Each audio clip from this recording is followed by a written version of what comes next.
Assalamualaikum warahmatullahi wabarakatuh. Terima kasih, selamat siang. Salam bahagia buat Bapak Ibu sekalian. Terima kasih untuk waktunya Bapak Ibu berkenan untuk mengikuti diseminasi budaya positif pada siang hari ini. Sebelumnya marilah kita panjatkan puji syukur kita kehadirat Allah yang Maha Kuasa, yang mana sudah melimpahkan rahmat dan hidayahnya kepada kita semua, sehingga kita pada kesempatan kali ini bisa bertemu dan mempunyai kesempatan baik untuk mengembangkan potensi-potensi kita yang baik. Salawat serta salam mari kita aturkan kepada Nabi Agung kita, Nabi Muhammad SAW, yang mana kita nantikan syafaatnya di dunia dan di akhirat. Amin. Pada kesempatan siang hari ini, saya akan membawakan diseminasi budaya positif di SD Negeri Ngombol, Kabupaten Purworejo. Mohon maaf, SD Negeri Wonosari, Kecamatan Ngombol, Kabupaten Purworejo.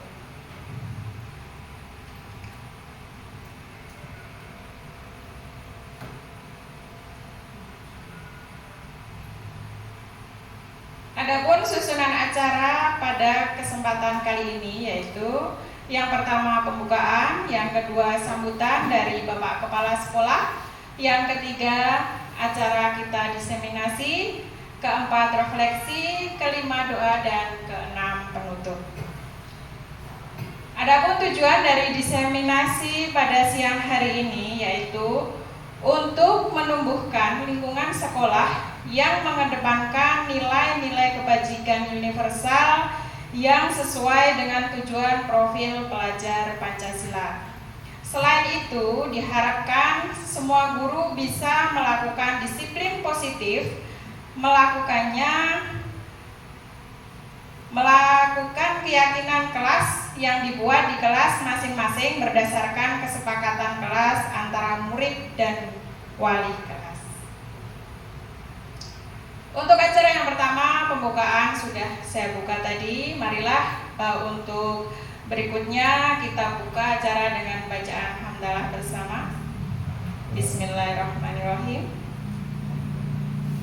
Yang kedua, sambutan dari Bapak Kepala Sekolah kepada Bapak Roso SPD. Waktu saya.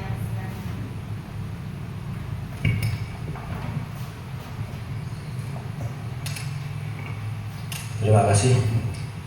Assalamualaikum warahmatullahi wabarakatuh. Rekan-rekan guru yang saya hormati, pada kesempatan siang hari ini kita akan mendengarkan atau menyaksikan atau melihat dari dekat atau memberikan tanggapan dan refleksi yang jelas. Nantinya kita melihat apa yang akan disampaikan oleh calon guru pembina dalam hal ini, yaitu kegiatan positif ya, diseminasi kegiatan positif yang dilakukan di sekolah kita, khususnya di SD Wonosari, yang mana nanti setiap kelas sudah ada persetujuan antara murid, wali kelas, dan orang tua wali. Semoga diseminasi ini berjalan lancar dan kita bisa memberikan refleksi atau timbal baik atau pendapat atau saran yang lebih baik. Sekian, terima kasih. Wassalamualaikum warahmatullahi wabarakatuh.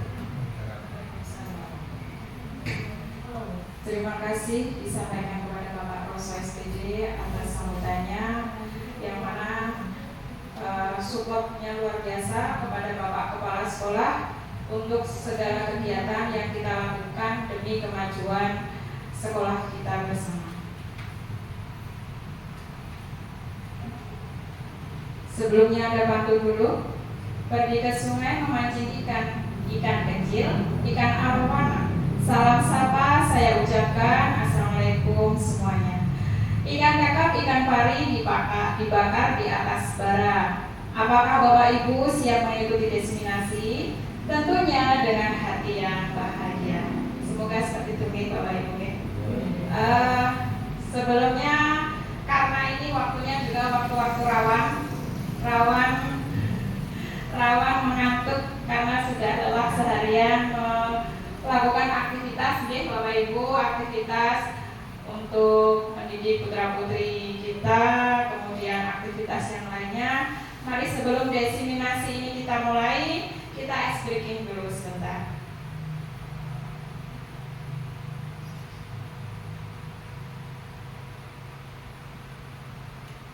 Bapak Ibu berkenan monggo untuk berdiri sebentar, kita ikuti ice breaking dari komisi.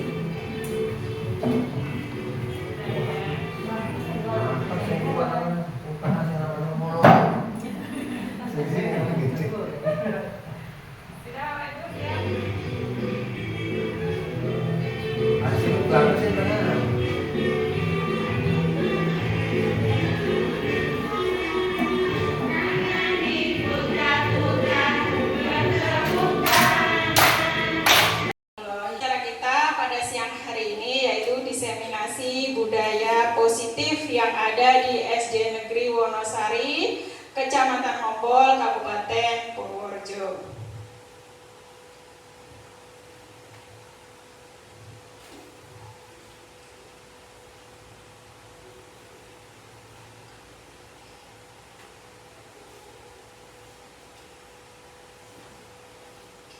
Apa itu budaya positif? Kemudian kita bertolak pada filosofi Ki Hajar Dewantara, yaitu pendidikan yang berfokus pada perkembangan potensi yang ada pada siswa serta mewujudkan sekolah yang aman, nyaman, dan berpihak pada siswa. Kemudian apa itu nilai dan peran guru penggerak? Nah, kolaborasi antara semua anggota sekolah dengan keyakinan sekolah yang disepakati dan dijalankan bersama juga akan mendorong terwujudnya budaya positif. Kemudian apa visi dari guru penggerak? Yaitu perubahan yang diinginkan adalah terbentuknya budaya positif agar menciptakan lingkungan sekolah yang nyaman, aman, dan berpihak pada siswa. Konsep inti budaya positif. Yang pertama, perubahan paradigma belajar. Yang kedua, disiplin positif. Yang ketiga, nilai-nilai kebajikan. Yang keempat, kebutuhan dasar manusia. Kemudian yang kelima adalah motivasi perilaku manusia. Yang keenam, posisi kontrol guru.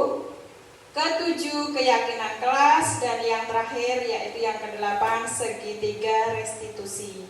Nah, apa itu perubahan paradigma, kemudian disiplin positif yang seperti apa?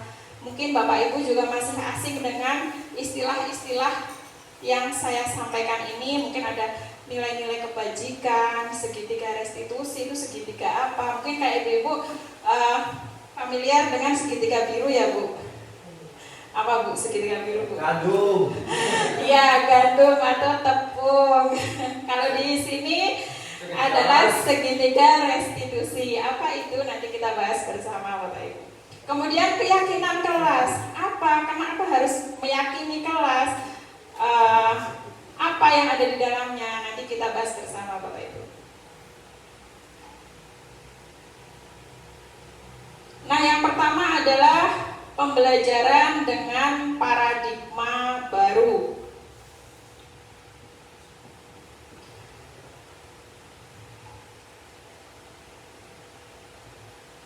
Pembelajaran dengan paradigma baru merupakan pembelajaran yang dirancang berdasarkan prinsip pembelajaran berdiferensiasi, sehingga murid belajar sesuai kebutuhannya berdasarkan tahap perkembangan sesuai teori psikologi modern untuk mewujudkan profil pelajar Pancasila. Tentunya sudah tidak asing lagi ya Bapak Ibu untuk profil pelajar Pancasila yang terdiri dari berapa elemen Bapak Ibu? 6 ya. Napa mawon? Beriman dan bertakwa kepada Tuhan Yang Maha Esa dan berakhlak mulia. Kemudian berkebinekaan global, bergotong royong, kreatif, bernalar kritis, dan mandiri. Jadi ada 6 elemen. Yang mana yang pertama, elemen pertama adalah beriman dan bertakwa kepada Tuhan Yang Maha Esa dan berakhlak mulia. Di sana terdapat elemen sub-elemen yaitu akhlak beragama, akhlak pribadi, akhlak kepada manusia, akhlak kepada alam, akhlak bernegara. Kemudian elemen yang kedua, berkebinekaan global. Apa sub-elemen yang ada pada berkebinekaan global? Yang pertama adalah mengenal dan menghargai budaya, kemudian komunikasi dan interaksi antar budaya, refleksi dan tanggung jawab terhadap pengalaman kebinekaan, dan berkeadilan sosial. Kemudian bergotong royong. Apa yang ada di dalamnya? Yaitu kolaborasi dan kepedulian. Ya, ini sangat rawan sekali anak-anak sekarang, banyak yang terancam untuk kehilangan kepedulian, baik itu sesama ataupun dengan orang yang lebih tua. Ini tugas kita semua untuk apa ya Bapak Ibu? Ya, untuk menciptakan atau mewujudkan anak-anak yang benar-benar mempunyai rasa peduli. Kemudian elemen yang berikutnya adalah kreatif. Terdiri dari sub-elemen menghasilkan gagasan yang orisinal, menghasilkan karya dan tindakan yang orisinal, kemudian memiliki keluasan berpikir dalam mencari alternatif solusi permasalahan. Jadi bisa adalah pembelajaran dengan paradigma baru.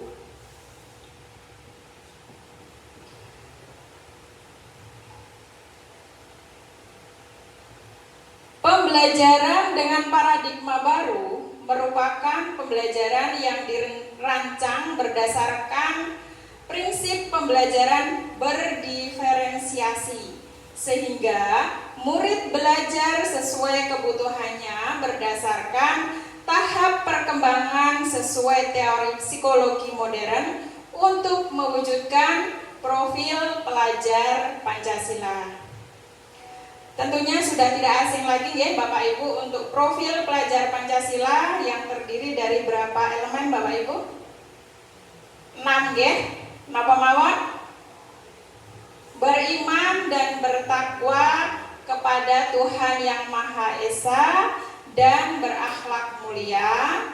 Kemudian berkebinekaan global, bergotong royong, kreatif, bernalar kritis, dan mandiri. Jadi ada 6 elemen. Yang mana yang pertama, elemen pertama adalah beriman dan bertakwa kepada Tuhan Yang Maha Esa dan berakhlak mulia. Di sana terdapat elemen sub-elemen yaitu akhlak beragama, akhlak pribadi, akhlak kepada manusia, akhlak kepada alam, akhlak bernegara. Kemudian elemen yang kedua, berkebinekaan global. Apa sub-elemen yang ada pada berkebinekaan global? Yang pertama adalah mengenal dan menghargai budaya, kemudian komunikasi dan interaksi antar budaya, refleksi dan tanggung jawab terhadap pengalaman kebinekaan dan berkeadilan sosial. Kemudian bergotong royong. Apa yang ada di dalamnya? Yaitu kolaborasi dan kepedulian. Ya, ini sangat rawan sekali anak-anak sekarang, banyak yang terancam untuk kehilangan kepedulian, baik itu sesama ataupun dengan orang yang lebih tua. Ini tugas kita semua untuk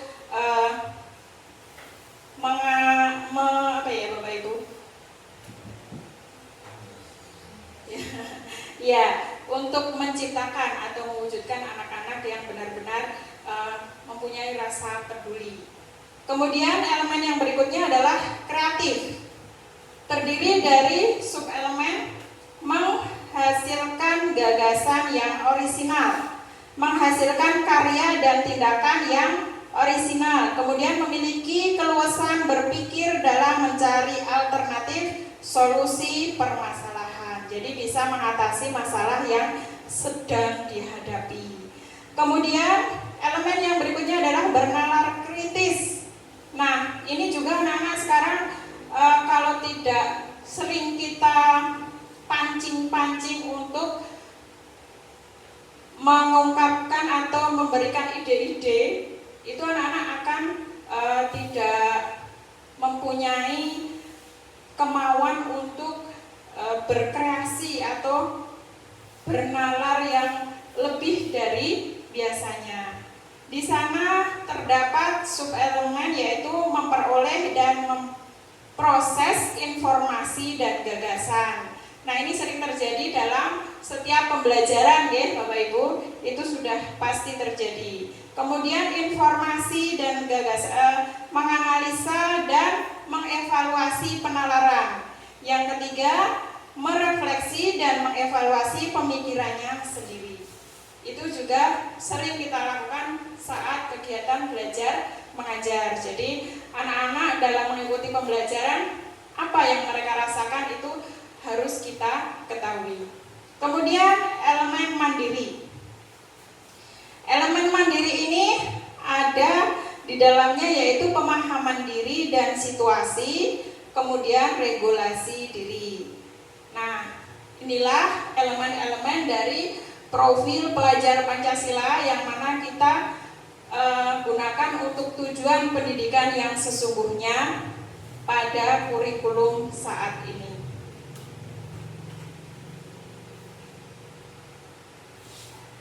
Nah, miskonsepsi teori kontrol apa saja itu Bapak Ibu? Nah, di sana ada saya berikan gambar tangan yang sedang mengontrol kegiatan-kegiatan tangan-tangan yang lain. Berarti segala sesuatu gerak-gerik yang dilakukan adalah tidak sesuai dengan keinginan sendiri, tapi ada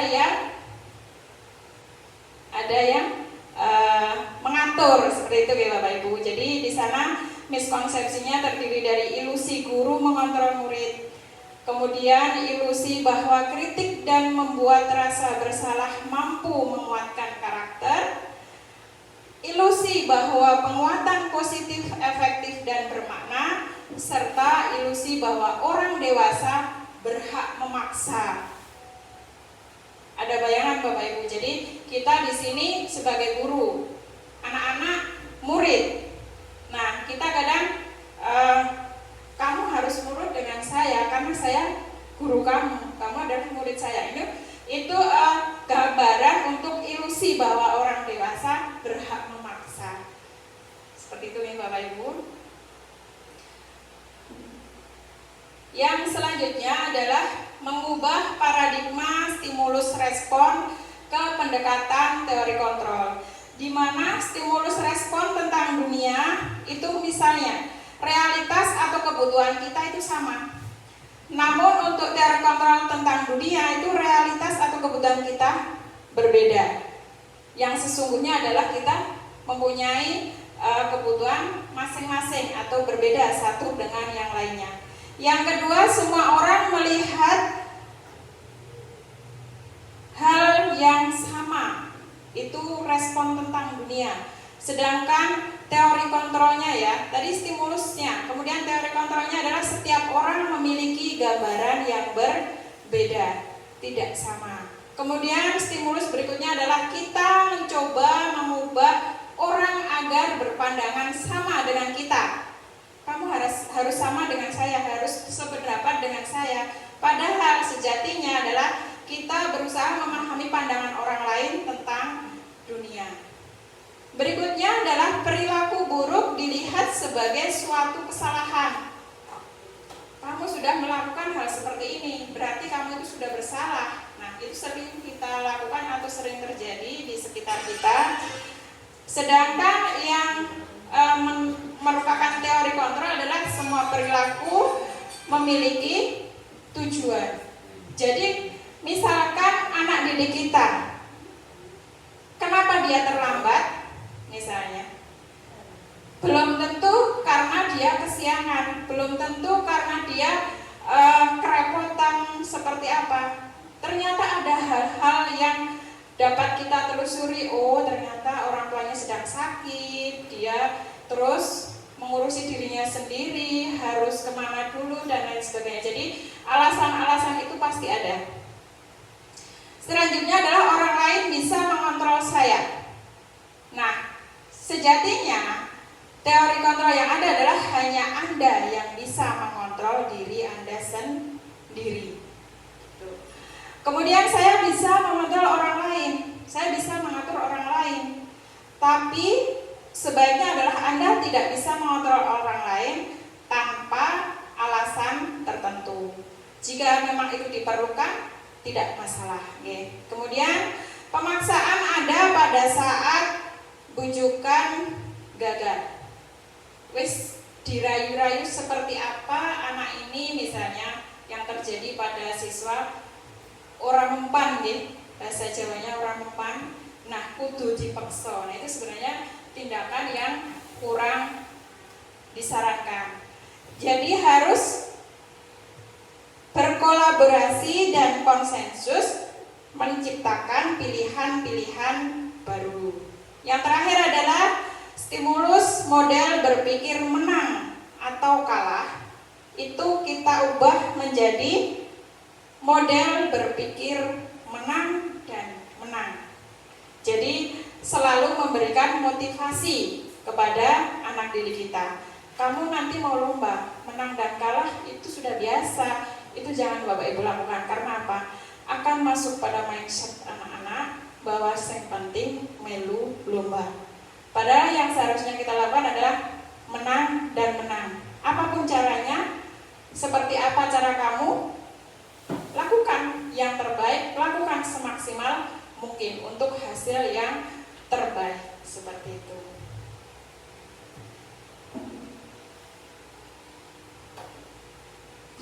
Yang kedua adalah disiplin positif. Nah, ini yang dekat dengan kita keseharian adalah disiplin positif. Disiplin berasal dari bahasa Latin disciplina, yang artinya belajar. Disiplin mengacu pada disiplin diri yang memiliki tanggung jawab terhadap apa yang dilakukannya berdasarkan nilai-nilai yang diyakini. Itu disiplin. Kemudian sebagai pendidik, tujuan kita adalah menciptakan murid yang memiliki disiplin diri sehingga mereka berperilaku kepada nilai-nilai kebajikan universal dan memiliki motivasi intrinsik dalam perubahan perilaku ke arah yang lebih baik. Nah, disiplin positif ini merupakan salah satu penerapan disiplin yang bertujuan untuk menumbuhkan kesadaran serta memberdayakan murid tanpa imbalan penghargaan atau reward, ancaman, atau hukuman. Yang ketiga yaitu nilai-nilai kebajikan. Nah, ini Bapak Ibu, nilai-nilai kebajikan. Apa itu nilai-nilai kebajikan? Nilai-nilai kebajikan merupakan nilai yang disepakati bersama Jadi terlepas dari suku bangsa, agama, bahasa maupun latar belakangnya. Jadi nilai itu bersifat universal itu tadi ya Bapak Ibu. Kemudian contoh-contohnya seperti apa? Contoh nilai-nilai kebajikan institusi atau organisasi. Yang pertama adalah profil pelajar Pancasila.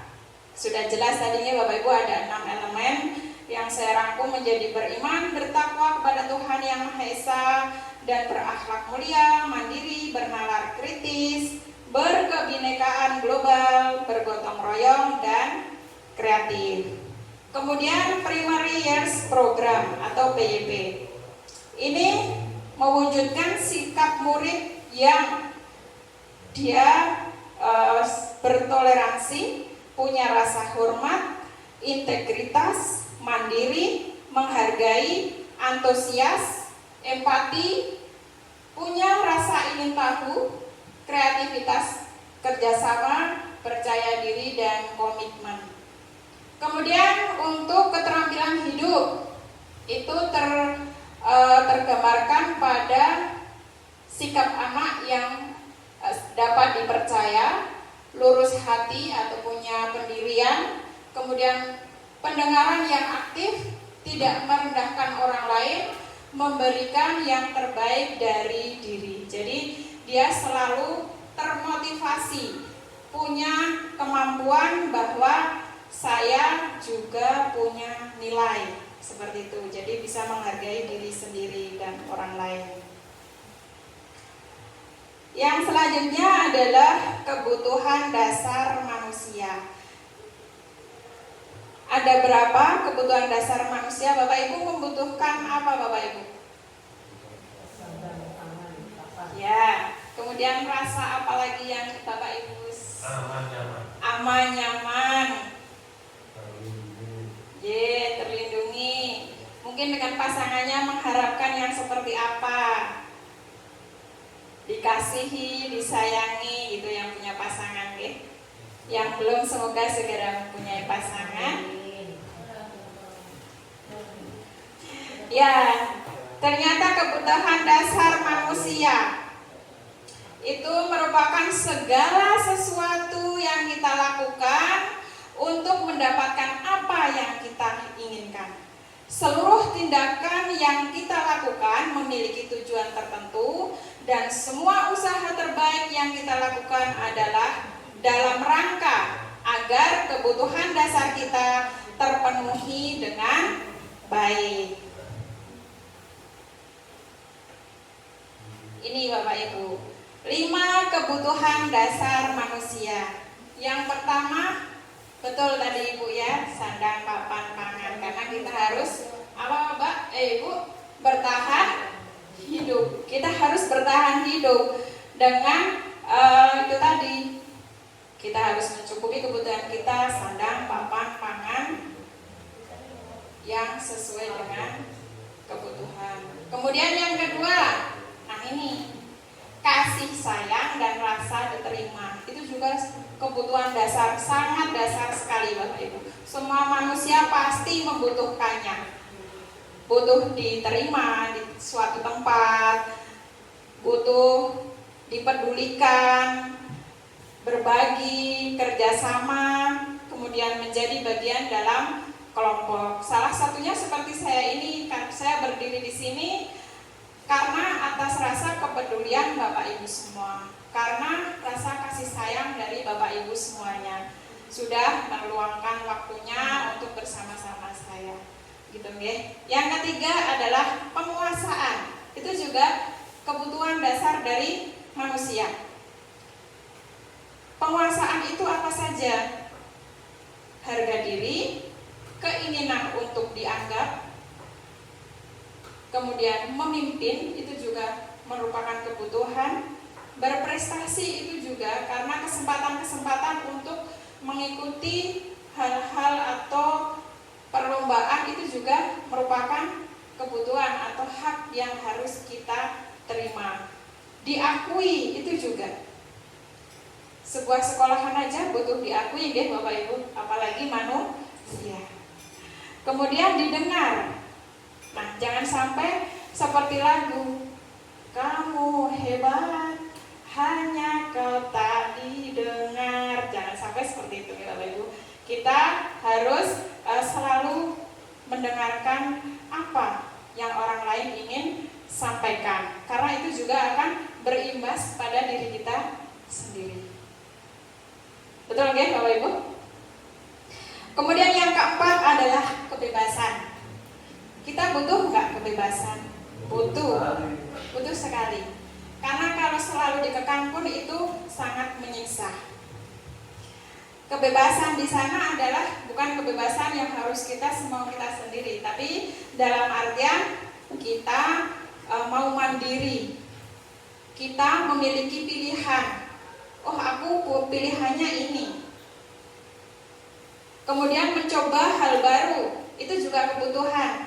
Kemudian mampu mengendalikan arah dirinya, itu juga kebutuhan. Tidak selalu dikontrol oleh orang lain. Jadi, tapi bukan berarti harus menolak apa yang diberikan oleh orang lain. Dalam artian kita harus bekerja sama atau berkolaborasi. Nah, yang kelima adalah kesenangan. Bapak Ibu butuh nggak kesenangan? Butuh sekali ya. Nomor satu, memang kita harus bahagia dulu dalam segala suasana. Yang pertama adalah harus bahagia, bermain, humor, antusiasme, dan tertawa. Jadi hati-hati Bapak Ibu yang kurang tertawa. Ya. Tapi jangan tertawa sendirian, beres Bapak. Jadi tertawa itu penting, apalagi di saat pagi. Ya, pagi saat kita ingin berangkat bekerja, kita akan melakukan aktivitas afirmasi diri kita sendiri kepada nilai-nilai kebajikan universal dan memiliki motivasi intrinsik dalam diri kita sendiri. Berkacalah dengan tenang, katakan pada diri sendiri bahwa saya bisa, saya mampu. Misalnya perempuan saya cantik. Nah, itu akan memotivasi diri sendiri. Saya mampu, saya harus bisa melakukan hal-hal yang baik hari ini.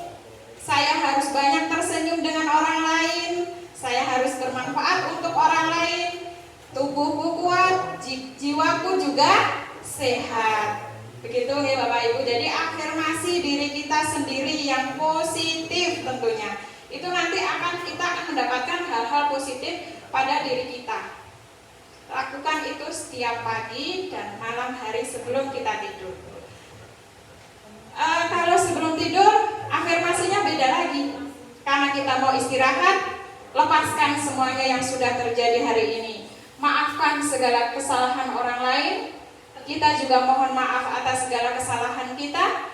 Jadi saat tidur itu benar-benar kosong dan otak kita bisa istirahat. Ya, walaupun susah dicoba. Nah, gitu. Susah melupakan, Pak.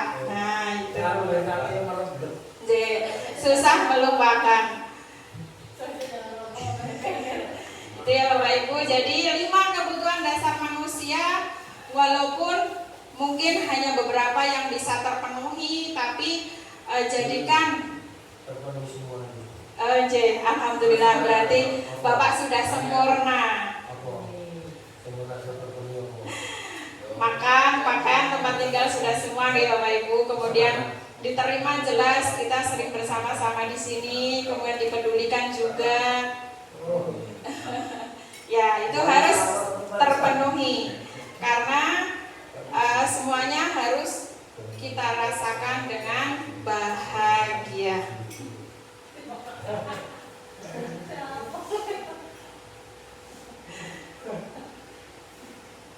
Yang kelima adalah motivasi perilaku manusia. Seperti apa motivasi perilaku manusia? Motivasi perilaku perilaku manusia ada motivasi ekstrinsik dan motivasi intrinsik. Jelas ya Bapak Ibu, kalau ekstrinsik berarti dari luar, kemudian yang intrinsik berarti dari dalam. Apa yang dari luar Bapak Ibu? Itu untuk menghindari ketidaknyamanan atau hukuman. Itu motivasi diperlukan dari luar untuk kita menghindari ketidaknyamanan. Terkadang mungkin Bapak Ibu merasa, aku kok nek ketemu Pak Roso wedi. Nah, perlu motivasi dari luar. Ora apa-apa, wong kae iki asine apian. Nah, begitu. Jadi ada motivasi dari luar. Kemudian apa tujuannya motivasi ekstrinsik itu lagi?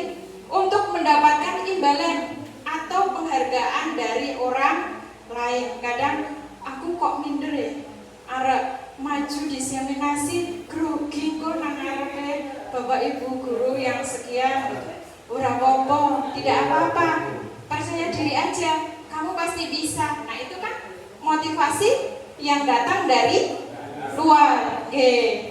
Kemudian yang dari dalam, motivasi intrinsik. Itu tujuannya untuk apa? Untuk menjadi orang yang mereka inginkan dan menghargai diri sendiri dengan nilai-nilai yang mereka percaya. Misalnya seperti saya sekarang berdiri di depan Bapak Ibu, saya bukan merasa lebih pinter, lebih tahu, itu tidak. Tapi di sini saya hanya berusaha untuk sharing, untuk menyampaikan apa yang saya sudah terima dan mungkin Bapak Ibu belum mengetahuinya. Jadi hanya mentransfer saja, bukan berarti saya lebih pintar. Seperti itu motivasi dari dalam diri saya. Jadi bisa berdiri di sini tanpa grogi atau mungkin berkeringat, itu tidak. Nyaman-nyaman saja. Gitu nggih, Bapak Ibu? Boleh di ini.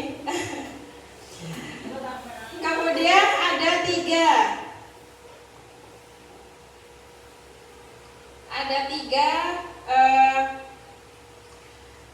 motivasi itu tadi. Yang pertama adalah hukuman. Nah, hukuman itu yang seperti apa? Hukuman itu tidak terencana, dia akan datang secara tiba-tiba. Murid tidak tahu apa yang akan terjadi atau tidak dilibatkan. Kemudian bersifat satu arah karena hanya kita yang menghukum anak itu, tidak dua arah. Kemudian berupa hukuman fisik atau psikis, itu bisa saja terjadi. Nah, konsekuensi itu apa? Kalau konsekuensi itu terencana, beda dengan hukuman. Jadi ada perbedaan ya antara tiga ini, hukuman, konsekuensi, dan restitusi. Kalau konsekuensi itu terencana atau disepakati sesuai peraturan. Yang kedua, murid tetap dibuat tidak nyaman karena dengan sikap atau kesalahan yang dia buat. Kemudian sikap guru selalu memonitor murid atau selalu memantau. Jadi anak-anak merasa risih dengan adanya konsekuensi. Nah, yang ketiga adalah restitusi. Apa itu restitusi? Yaitu proses menciptakan kondisi bagi murid untuk memperbaiki kesalahan. Dan proses kolaboratif yang mengajarkan murid untuk mencari solusi sendiri. Ini sebagai contoh misalnya, ada anak yang terlambat masuk sekolah. Sudah terlambat, yang kedua dia punya kesalahan lagi memakai sepatu berwarna coklat. Berarti sudah mempunyai dua kesalahan atau pelanggaran. Nah, di sini dengan kita menggunakan segitiga restitusi, apa yang Bapak Ibu lakukan? Mungkin saya mau meminta Pak Irfan mungkin untuk berpendapat. Jika ada anak yang seperti itu, apa yang Bapak lakukan? Coba, tidak apa-apa. Apa atau anak terus diapakan? Silakan ceritakan Pak Irfan.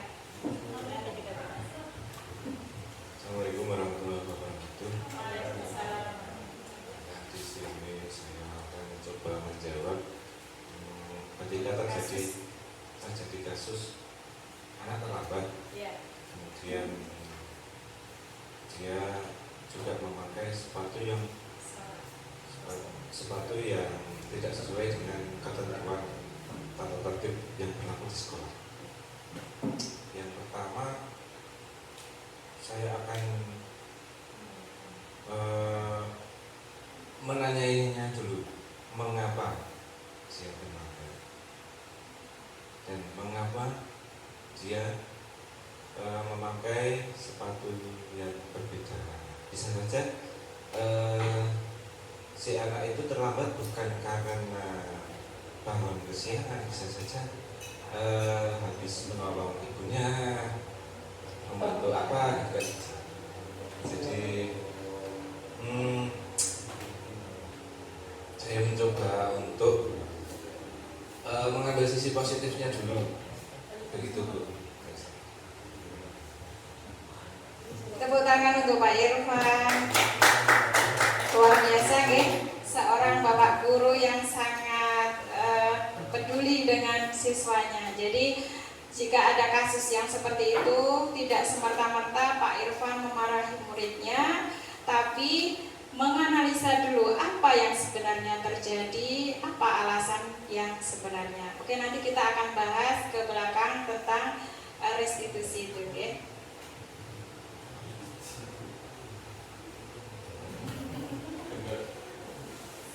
Nah, yang keenam adalah posisi kontrol seorang guru. Ini sangat dekat dengan kita Bapak Ibu, saya juga. Ada 5 posisi kontrol seorang guru. Yang pertama adalah penghukum. Kayaknya tulisannya ini ya, kata-katanya terlalu jauh gitu ya. Terlalu menyentuh gitu ya, tapi sebenarnya tidak. Kemudian yang kedua adalah pembuat merasa bersalah. Kita kadang mempunyai jiwa yang seperti itu. Misalnya tuh anak tidak mengerjakan, kamu nggak kasihan orang tuamu udah ngasih uang saku, kamu nggak kasihan sama bu guru dari tadi sudah menjelaskan. Jadi anak itu juga akan merasa bersalah. Jadi itu posisi pembuat merasa bersalah. Yang ketiga, teman. Kita kadang sebagai guru juga menganggap anak-anak itu sebagai teman. Ayo anak-anak, kita bareng-bareng. Ada apa sini? Kita bicarakan bersama. Nah, itu sebagai teman. Kemudian yang keempat adalah pemantau. Pemantau yang seperti apa? Misalnya saat Bapak Ibu menerangkan, ada 2 anak yang sedang bercerita, Bapak Ibu diamkan. Tapi nanti setelah Bapak Ibu selesai menjelaskan, langsung coba kamu Boris sama Puji dari tadi kenapa berbicara terus? Nah, itu namanya pemantau. Kita dari tadi mantau anak itu. Yang keempat adalah manajer. Nah, ini posisi paling mulia seorang guru adalah sebagai manajer. Seperti apa sih? Nah, diantaranya yang seperti Pak Irfan tadi sudah masuk ke arah posisi kontrol seorang guru sebagai manajer.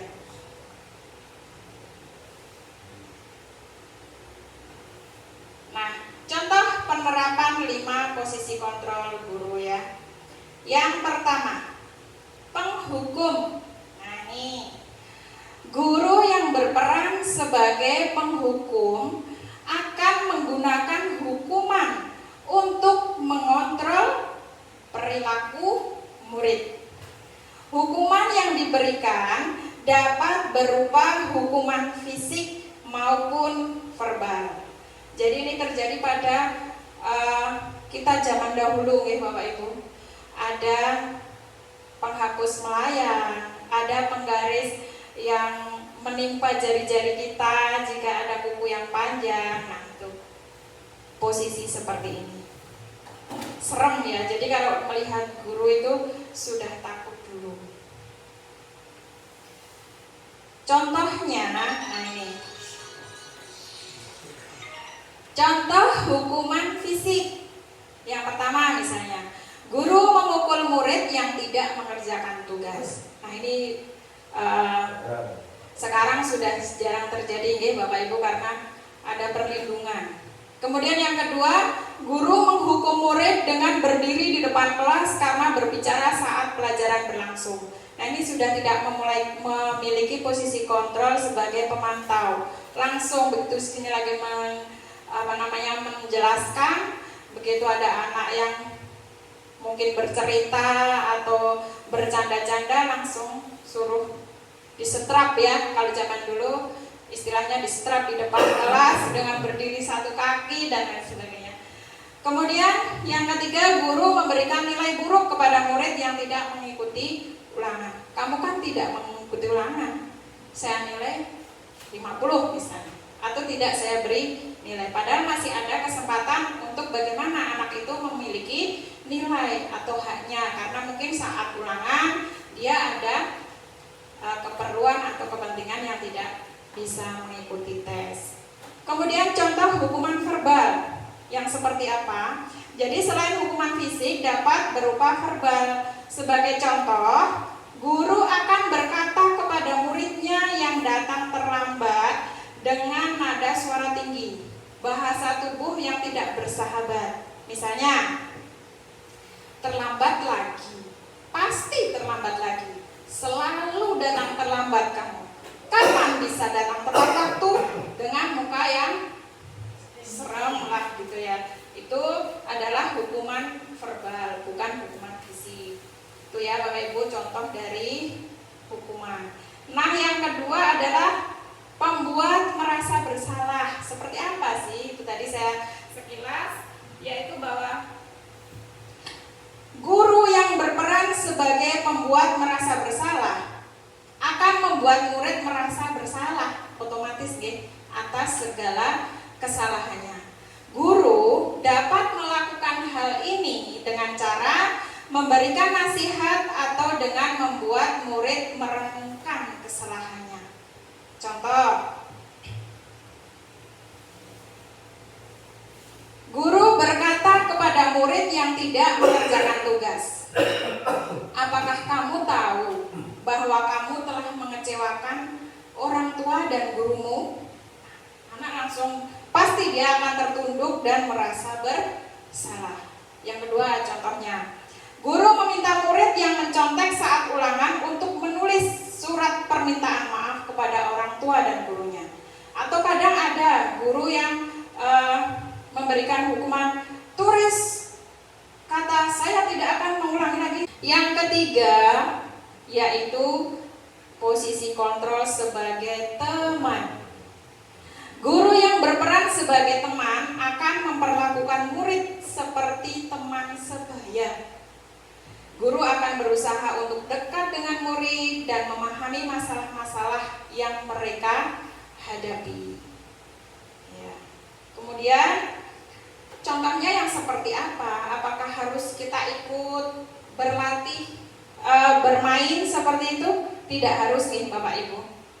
Jadi tidak harus seperti itu. Contohnya adalah guru sering mengobrol atau berbincang-bincang dengan murid di luar jam pelajaran. Itu juga akan mencerminkan bahwa guru itu merasa dekat dengan murid. Yang kedua, guru ikut bermain dengan murid saat istirahat. Boleh kalau mungkin itu diperlukan untuk anak usia kelas 1, 2, 3 nih. Kalau kelas 4, 5, 6 sudah tidak ini lagi. Kemudian yang ketiga, guru membantu murid memecahkan masalah-masalah pribadi mereka. Ini seperti yang saya alami karena saya mengajar di kelas 6. Itu banyak sekali anak yang mempunyai masalah, baik itu pribadi, keluarga, ataupun dengan sekolah. Itu sering anak-anak sekarang sudah mulai bisa bercerita. Kalau dulu masih takut nanti bu guru sampaikan pada guru yang lain, nanti terus saya dipanggil dan lain sebagainya. Tapi sekarang lebih leluasa, anak-anak lebih merasa percaya diri untuk menceritakan apa yang sedang dialami.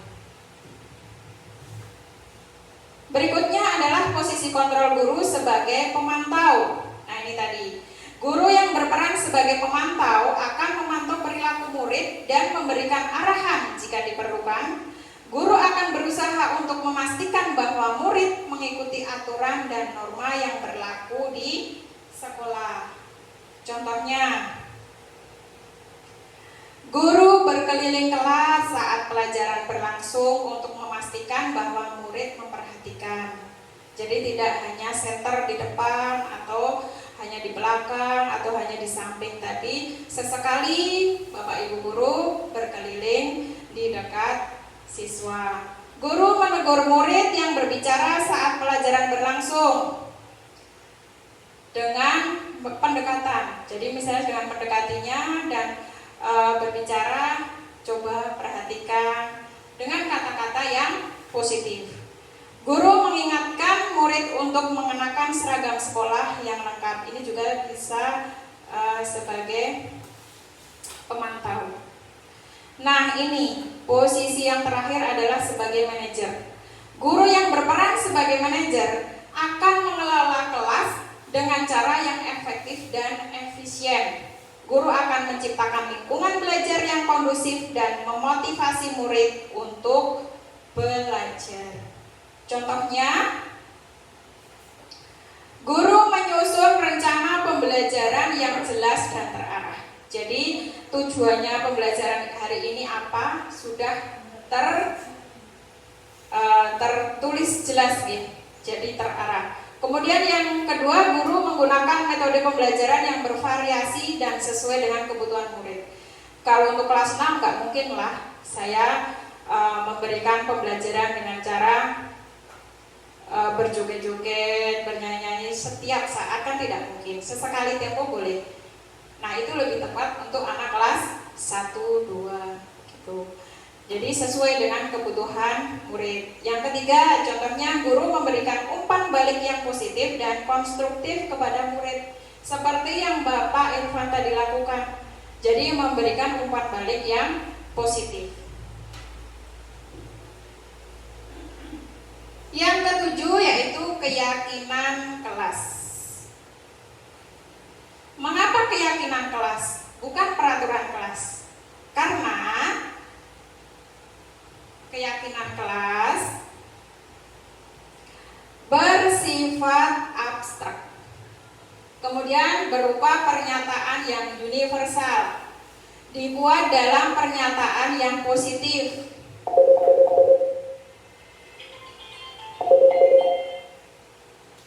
Contohnya, misalnya kalau kesepakatan kelas itu tidak boleh membawa bola ke dalam kelas. Untuk keyakinan kelas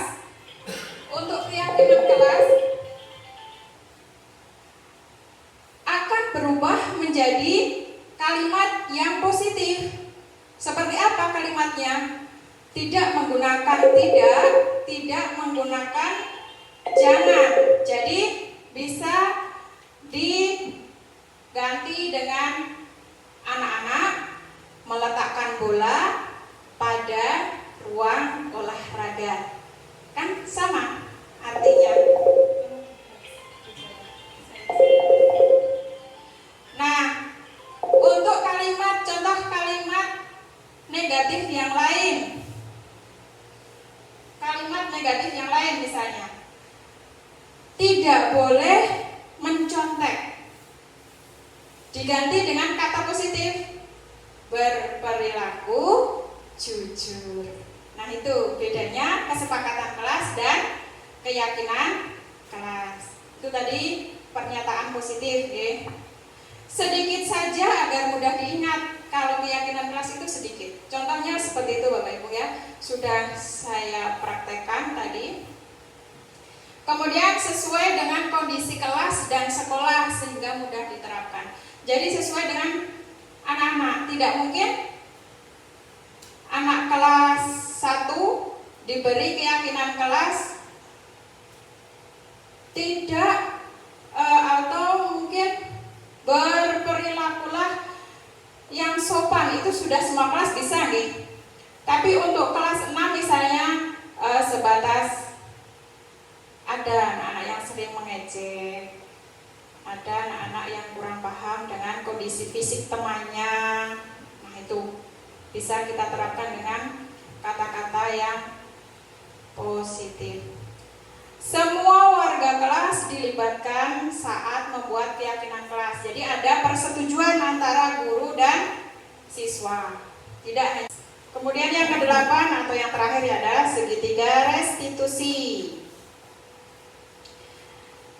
Segitiga restitusi itu ada 3 tahapan ya. Yang pertama adalah menstabilkan identitas. Yang kedua, validasi tindakan yang salah dan menanyakan keyakinan. Nah, segitiga restitusi ini adalah suatu proses dialog yang dijalankan oleh guru agar dapat menghasilkan murid yang mandiri dan bertanggung jawab. Sebagai contoh begini Bapak Ibu, kemarin ada kasus di kelas ini adalah anak tidur saat pembelajaran di dalam kelas. Saya diamkan sampai pembelajaran selesai. Nah, setelah selesai, anak tersebut sudah bangun. Kemudian saat istirahat, anak saya panggil.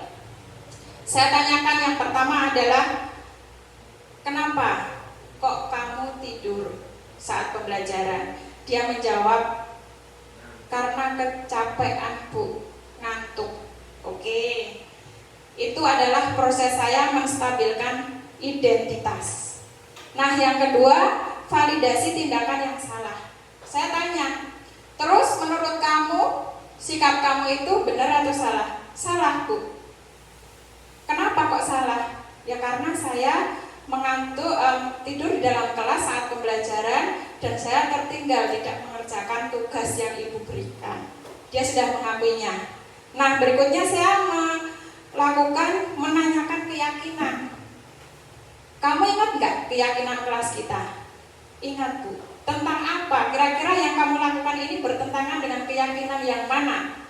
Dia menjawab tentang tanggung jawab Bu. Nah itu kamu ingat. Nah itu kamu tahu. Iya Bu, saya merasa bersalah. Terus apa solusi kamu? Solusi saya besok tidak akan mengulanginya lagi dan tidurnya tidak akan larut malam lagi.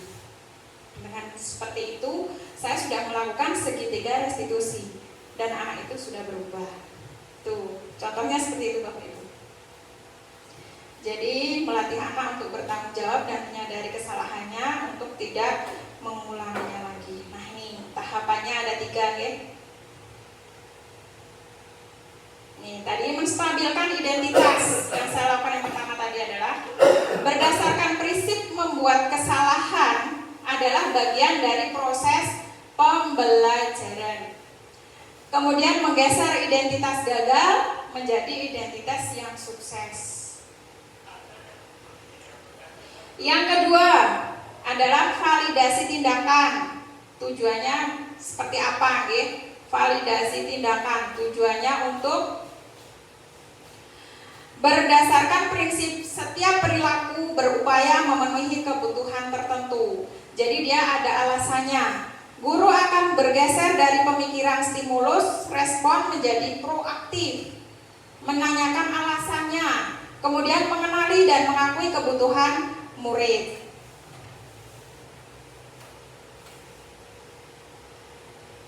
Yang ketiga, menanyakan keyakinan itu tadi.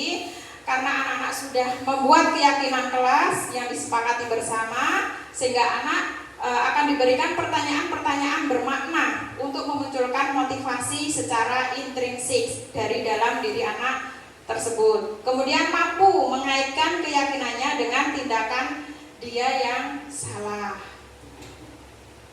Oh iya, saya merasa bersalah Bu melanggar keyakinan kelas yang ini, seperti itu. Contoh kasus, misalnya ada nih seorang murid namanya Nafis merasa kesal karena tidak terima tugas-tugasnya selalu dicontek oleh temannya. Ia marah dan tidak dapat menahan emosinya.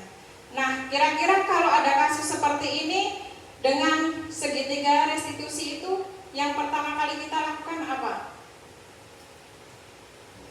Menanyakan seperti apa coba? Tadi yang saya yang saya berikan contohnya adalah yang pertama menanyakan identitas. Identitas itu kenapa kamu melakukan ini, alasannya apa, kemudian kamu tahu nggak kalau ini bersalah atau tidak, kemudian kamu punya solusi atau tidak, seperti apa gitu. Mungkin Bu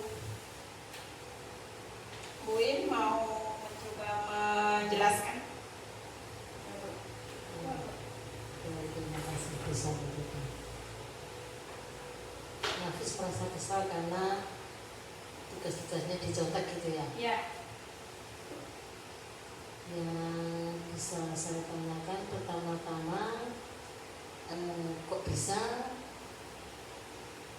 pekerjaannya bisa dicontek? Memangnya dia meletakkannya di mana atau bagaimana cara dia memegang, kok bisa dicontek temannya? Begitu. Lalu dari situ mungkin anak akan menjawab. Setelah jawabannya kita terima, mungkin jadi bisa jadi karena memang meletakkannya juga teledor atau tidak disengaja, sehingga teman sampingnya atau depan belakangnya itu melihat pekerjaan Nafis selesai dan mungkin tahu Nafis biasa semua benar atau bagus jawabannya, maka mereka teman-teman juga ingin juga sih. Jadi saya ingin kalau pastinya anaknya juga akan menjawab dengan jujur keadaan bagaimana dia meletakkannya sehingga temannya bisa mencontek dia gitu. Terus dia pasti juga akan menyadari bahwa mungkin ketidaksadarannya meletakkan dengan trader itu sehingga temannya bisa mencontek. Lalu pasti kami juga akan ajak teman ini, anak ini supaya besok lagi bisa lebih tertib juga, artinya supaya karena ulangan itu biasanya memang bapak ibu guru juga minta supaya secara pribadi itu diketahui keberhasilan masing-masing, sehingga biarlah dia lebih teliti untuk mungkin dengan cara ditutup atau dibalik begitu. Mungkin itu yang bisa saya sampaikan. Terima kasih, maaf kali ini seperti apa.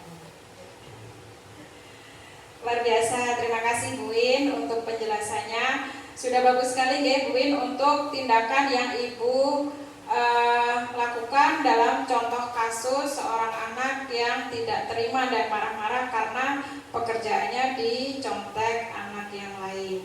Jadi apapun yang akan kita lakukan untuk sebuah kasus itu harus yang benar-benar tidak merugikan murid kita atau siswa kita. Nah, sekarang untuk refleksi untuk diseminasi yang sudah saya materi yang sudah saya sampaikan, kiranya apakah membuka pemahaman Bapak Ibu atau mungkin malah menambah beban Bapak Ibu, atau mungkin seperti apa yang Bapak Ibu tangkap untuk materi yang saya sampaikan. Mungkin salah satu atau dua orang dari Bapak Ibu silakan yang mau menyampaikan dengan materi yang saya sampaikan. Mungkin apakah membuat ibu yang seperti apa, mungkin apakah menjadi terbuka pemikirannya dalam hal menyelesaikan kasus atau memahami anak dan lain sebagainya. Monggo silakan. Mungkin Bu Uri, monggo Bu berdiri.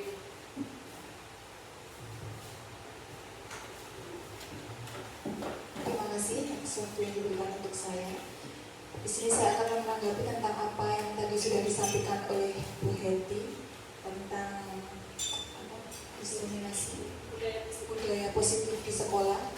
Tadi ada materi yang menyampaikan bahwa salah satu poin guru itu sebagai penghukum. Itu mungkin dengan paparan hari ini mungkin pola pikir kita bisa bergeser ya. Kita tidak lagi sebagai penghukum, tapi kita sama anak-anak itu sebagai pendamping seperti itu. Jadi mungkin yang dulu terjadi anak melakukan kesalahan apa, kita tidak melihat dari latar belakang apa langsung adjustment saat itu juga. Tapi mungkin setelah ini kita bisa mulai bersikap berbeda, karena hal seperti ini juga saya pernah juga mengalami sendiri. Pengalaman saya pribadi bahwa menjudgment baik anak, orang tua atau siapapun itu bukan hal yang dibenarkan. Ya, setiap orang melakukan kesalahan atau kebaikan itu pasti ada triggernya, pendorong, ada hal yang membuat dia seperti itu.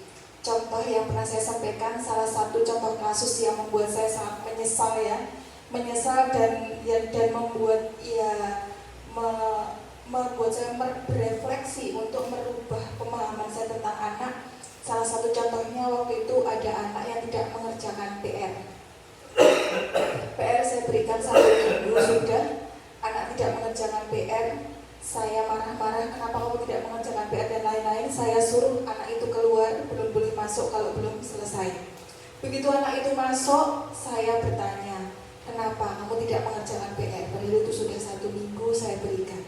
Anak itu menjawab, lah aku mau mengerjakan PR tapi tadi bapak sama mama itu gelut nangarepku dan saya tidak bisa konsentrasi, anak itu buyar. Nah, salah satu hal yang membuat pelajaran buat saya itu, kadang bukan karena kesalahan dari benar-benar anak itu, tapi ternyata ada faktor lain yang membuat anak itu mungkin konsentrasinya buyar, jadinya merasa ketakutan, merasa tegang, merasa jauh dari kasih sayang atau apapun. Itu yang membuat saya menjadi merubah cara saya untuk menyikapi anak. Setiap anak berbuat kesalahan, baik anak, teman, atau siapapun yang bertemu dengan saya berusaha untuk ada apa di balik semua ini. Jadi bisa untuk lebih mengerem. Itu saja mungkin dari saya. Jadi ini sinkron dengan yang saya alami dan sangat bermanfaat sekali untuk penerapan ke depannya. Gitu ya. Terima kasih. Assalamualaikum warahmatullahi wabarakatuh. Terima kasih, luar biasa ya. Itu langsung ada contoh realnya, contoh nyatanya yang sudah dialami oleh Ibu Wuri. Jadi benar-benar segitiga restitusi itu kita butuhkan untuk menyelesaikan sebuah kasus atau permasalahan yang sedang dihadapi oleh anak.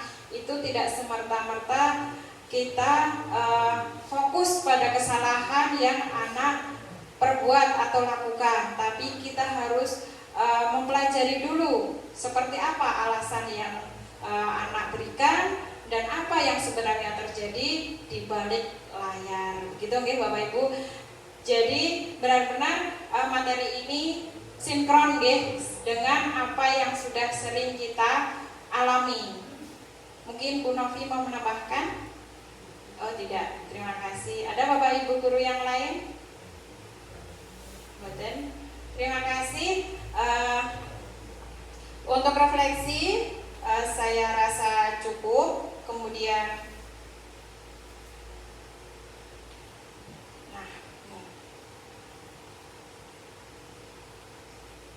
jadi alhamdulillah sudah selesai paparan yang saya sampaikan.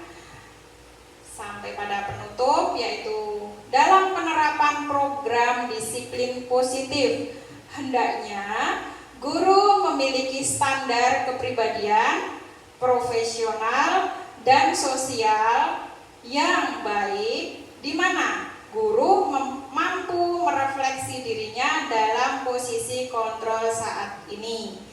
Bagaimana perjalanan dirinya sebagai among atau manajer yang menuntun murid-muridnya menjadi insan yang mandiri, merdeka, dan bertanggung jawab.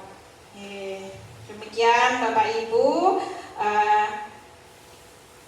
yang dapat saya sampaikan. Semoga apa yang saya sampaikan hari ini benar-benar bermanfaat untuk kita semua. Untuk acara selanjutnya, yaitu kita langsung pada penutup saja. Saya mohon maaf atas segala kekurangan, kesalahan sikap, kesalahan ucap. Saya mohon maaf yang setulus-tulusnya. Semoga acara ini bermanfaat. Saya akhiri. Assalamualaikum warahmatullahi wabarakatuh. Zakia, Ya, Bu. kamu tahu mengapa Ibu memanggil kamu saat istirahat? Mungkin berkaitan dengan saya tidur saat pelajaran, ya, Bu. Ya benar. Kenapa kamu mengantuk? Ya, Bu, saya ngantuk sekali dan belum selesai mengerjakan tugasnya.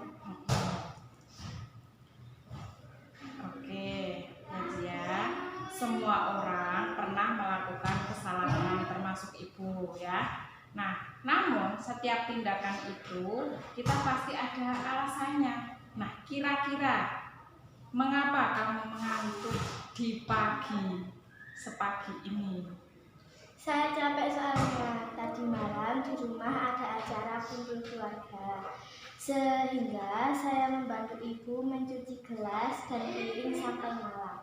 Oke, kamu masih ingat keyakinan kelas kita?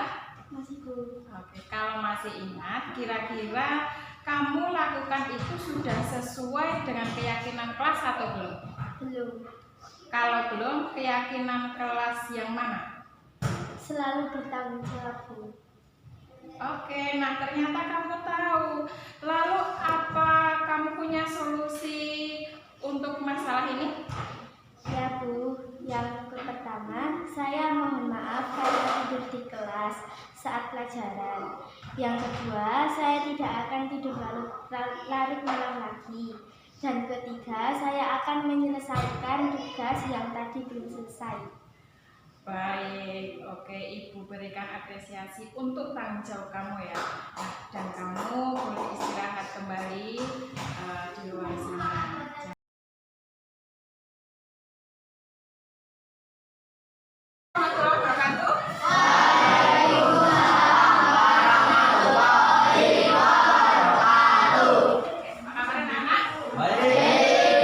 Alhamdulillah, luar biasa, semangat belajar. Yuk, apa kabar anak-anak? Semangat belajar. Oke. Hari ini ada yang tidak masuk? Siapa? Karma? Sekali kita doakan semoga teman-teman kalian cepat segera sembuh. Nah, untuk hari ini kita sepakat seperti kemarin akan membuat apa? Kesepakatan. Oke, sebelum kita mulai, kalian tahu gunanya kesepakatan kelas? Ya, untuk apa? Untuk menjaga sikap kalian, ya kan? Di sekolah ada tata tertib, ada aturan sekolah. Nah, di dalam kelas pun harus ada kesepakatan agar apa? Sikap dan tingkah laku kita dapat terkontrol. Paham nggih? Oke. Sebelumnya kita nyanyikan dulu Hello Good Morning, ya. Oke, 1, 2, 3.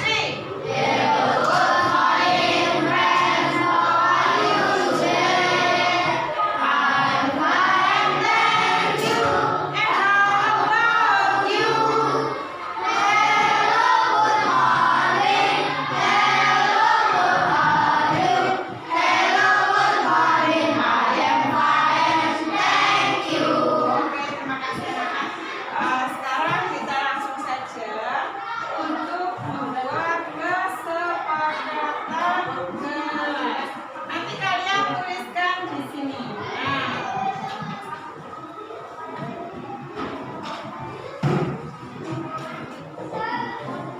Nah, coba silakan.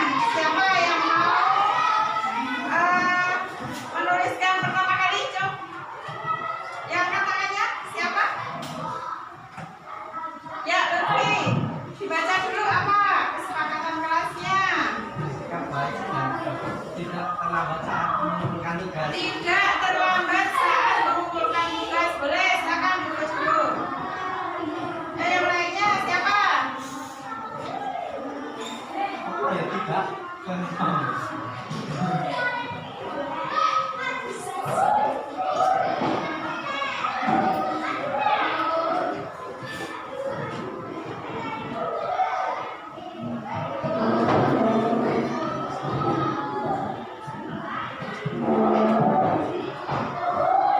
Ya, yang kedua siapa? Ayo angkat tangannya. Kakak. Raka, coba dibaca. Tidak membuang sampah sembarangan. Tidak membuang sampah sembarangan. Ya, cepat dibaca.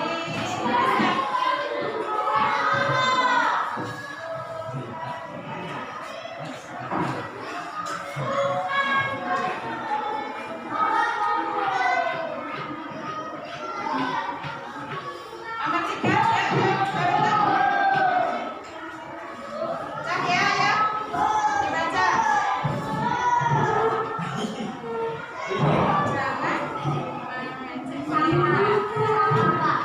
Jangan mengecek Sampah. Mereka.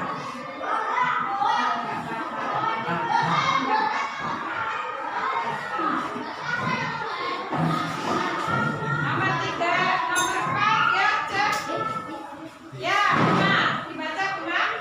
Jangan merusak barang. Jangan merusak barang. Boleh, yuk.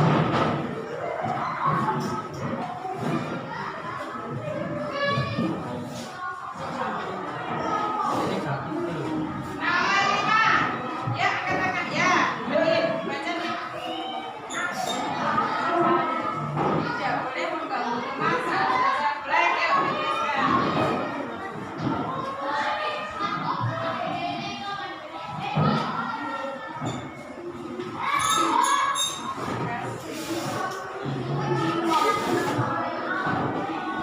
Nomor 6. Siapa lagi? Diana. Dibaca.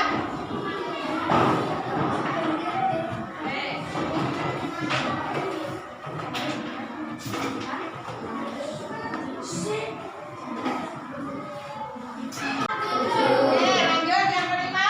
Tidak boleh mengganggu masa belajar.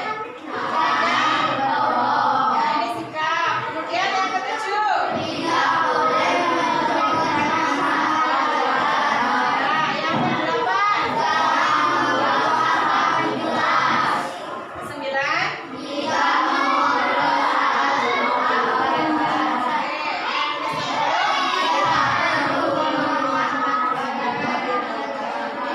Baik, nah ini tadi kesepakatan kalimatnya masih kalimat negatif ya, karena ada kata tidak, ada kata jangan, tidak boleh. Nah, ini mari kita ubah menjadi kalimat yang positif. Bagaimana caranya?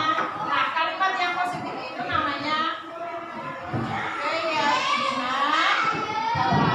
Nah, sekarang perhatikan yang kalian tadi tuliskan di sini, ubahlah menjadi kalimat positif.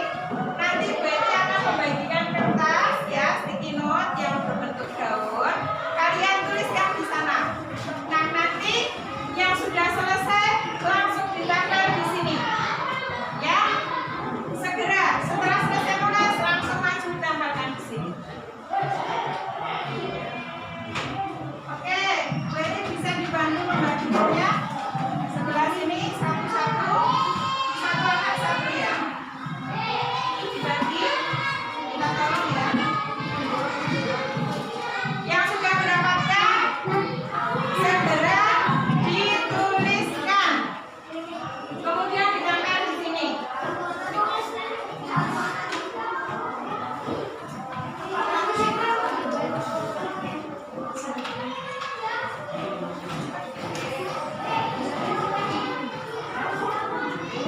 Yang sudah selesai silakan langsung ditempelkan di sini.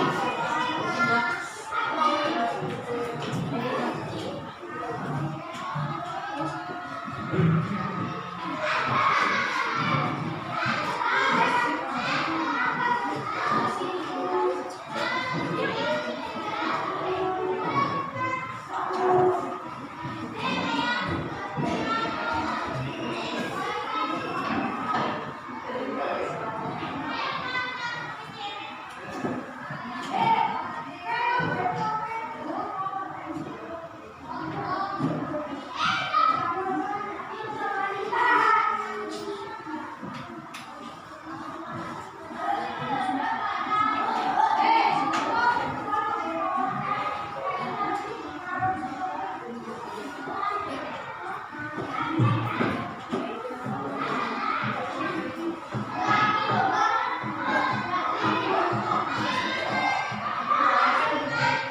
yang belum paham? Sudah?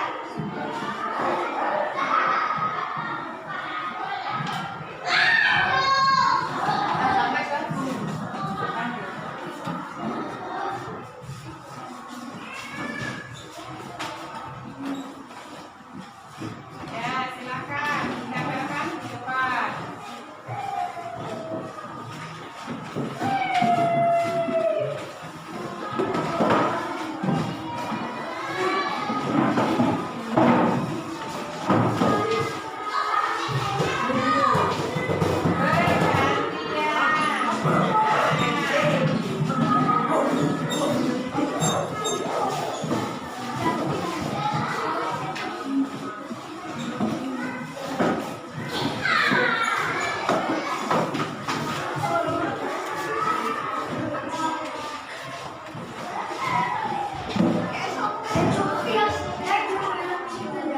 Sudah semua? Belum. Oh ya.